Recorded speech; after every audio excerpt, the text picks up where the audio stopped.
हमारी आज की कहानी है गुरु दक्षिणा।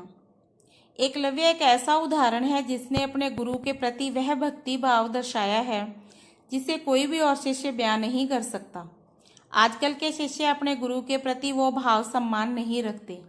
गुरु को साक्षात ईश्वर का स्वरूप माना जाता है। जिस प्रकार ईश्वर की विनम्र भक्ति से ही उनकी शक्ति हमें प्राप्त होती है, उसी प्रकार गुरु की सच्ची भक्ति से ही हमें ज्ञान प्राप्त हो सकता है। लेकिन गुरु के प्रति शिष्य की उदारता उदासीनता में परिवर्तित हो चुकी है। उन्हें सिर्फ नौकर के रूप में ही देखा जाता है, तो उसका असर भी उसी प्रकार से ही होगा।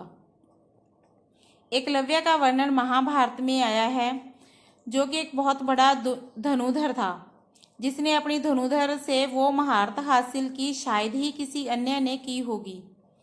एकलव्य निषाद का पुत्र था। एकलव्य ने प्रतिमा गुरु यानी के गुरु के पुतले से विद्या सीखी, जिसने सभी लोगों में गुरु भक्ति की मिसाल कायम की है। लेकिन पिता की मृत्यु के बाद वह ऋग्वेद का शासक बना और अपनी जिम्मेदारी को भली प्रकार से निभाने लगा।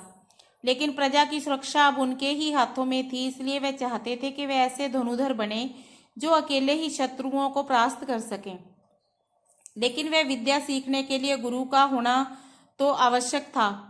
बिना गुरु के कोई भी ज्ञान प्राप्त नहीं किया जा सकता। उस समय द्रोणाचार्य बहुत ही अच्छी धनुर्विद्या सिखाते थे। एकलव्य ने निश्चय किया कि अब मैं द्रोणाचार्य से ही धनुर्विद्या सीखूंगा। वे द्रोणाचार्य जी के आश्रम जाते हैं और गुरु जी से विनम्र आग्रह करते हैं कि वे उसे धनुर्विद्या सिखा दे ताकि वे अपनी प्रजा की सुरक्षा कर सके। लेकिन कुलीन जाति का होने के कारण द्रोणाचार्य एकलव्य को धनुर्विद्या सिखाने से मना कर देते हैं। एकलव्य यह सुनकर उदास हो जाता है और उनकी आखिरी आशा समाप्त हो जाती है। लेकिन कहते हैं कि जब मन किसी कार्य के प्रति दृढ़ निश्चय कर लिया हो तो फिर उसे पूरा होने से कोई भी नहीं रोक सकता। एकलव्य ने हार नहीं मानी और द्रोणाचार्य जी को ही अपना गुरु मानकर निश्चय किया कि धनुर्विद्या तो मैं आपसे ही सीखूंगा, और फिर वन में चला गया। वहां पर उसने द्रोणाचार्य जी की प्रतिमा को स्थापित किया और पूरी मेहनत व लगन के साथ खुद ही गुरु को साक्षी मानते हुए धनुर्विद्या सीखता है और कुछ ही दिनों की मेहनत से वह विद्या ग्रहण कर लेता है और एक महान धनुधर बन जाता है। एक बार पांडव अपने गुरु के साथ उसी वन में विचरण कर रहे थे जहां एकलव्य ने आश्रम बना रखा था।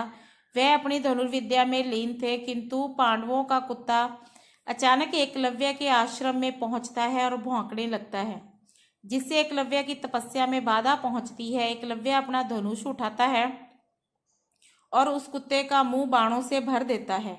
लेकिन एकलव्य ने बाण इस प्रकार से चलाए कि कुत्ते को कोई भी नुकसान न पहुंचे। कुत्ता जब वापिस आता है तो द्रोणाचार्य और शिष्य सभी चौंक जाते हैं कि ऐसी धनुर्विद्या कौन सिखा सकता है, किसमें इतनी प्राग क्षमता है। इतने बाणों की वर्षा के बाद भी कुत्ते को कुछ नहीं हुआ। उस व्यक्ति से द्रोणाचार्य की मिलने की इच्छा प्रकट हुई। कुछ ही देर बाद सभी वहां पहुंच जाते हैं जहां एकलव्य अपना अभ्यास करता था। लेकिन वहां जाकर सभी चौंक जाते हैं कि आखिर एक पुतले को माध्यम मानकर ऐसी शिक्षा प्राप्त करना आसान नहीं है। ये कोई दिव्य पुरुष ही कर सकता है। लेकिन द्रोणाचार्य जी तो चाहते थे कि उन्हीं के शिष्य धनुधर बने। द्रोणाचार्य ने अपनी गुरु दक्षिणा से में अंगूठा मांगा तो एकलव्य ने बिना किसी हिचकिचाहट के अपना अंगूठा दान कर दिया। तभी से एकलव्य की शिक्षा और अपने गुरु को दी हुई गुरु दक्षिणा पूरे विश्व में प्रचलित हो गई।